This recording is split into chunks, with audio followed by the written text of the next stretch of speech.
পর্দার মানুষ বড় পর্দায় উপস্থিতি থাকলে আমার বিজনেসটা ভালো থাকে। তবে আমার ঈদের আগেই সিনেমা রিলিজ হয়ে গিয়েছিল দুটো, সো এই জন্য ঈদে আসতে পারেনি, বাট আশা রাখছি সামনের ঈদগুলোতে সিনেমা আসবে।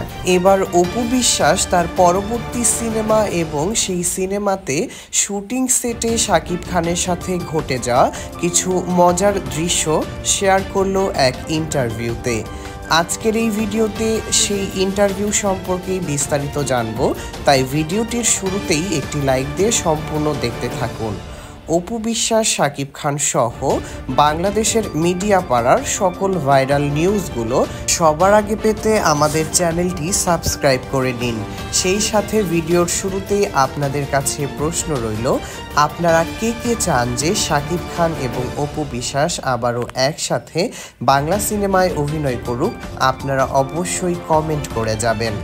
সম্প্রতি অপু বিশ্বাস এক ইন্টারভিউতে জানায় যে ঈদের আগেই অপু বিশ্বাসের 2টি সিনেমা মুক্তি পাওয়ার কারণে এবছর ঈদে তার কোনো সিনেমা মুক্তি পায়নি।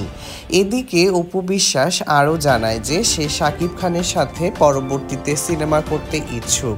অপু বিশ্বাস তার ইন্টারভিউতে একটি ঘটনা শেয়ার করে, যেখানে সে শাকিব খানের সাথে শুটিং করার সময় বিভিন্ন এক্সপেরিয়েন্সগুলো বলতে থাকে এবং সে জানায় যে এক শুটিং সেটে অপু বিশ্বাস যখন আয়নার পাশে দাঁড়িয়ে নিজের টিপ ঠিক করছিল, ঠিক তখনই শাকিব খান অপু বিশ্বাসের কপালে সুন্দর করে একটি টিপ এঁকে দেয়।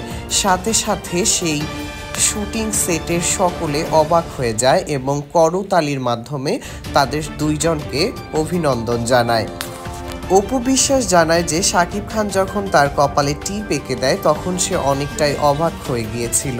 তো দর্শক বন্ধুরা, কেমন লাগলো আজকের ভিডিও অবশ্যই কমেন্ট করে জানাবেন। ধন্যবাদ সবাইকে।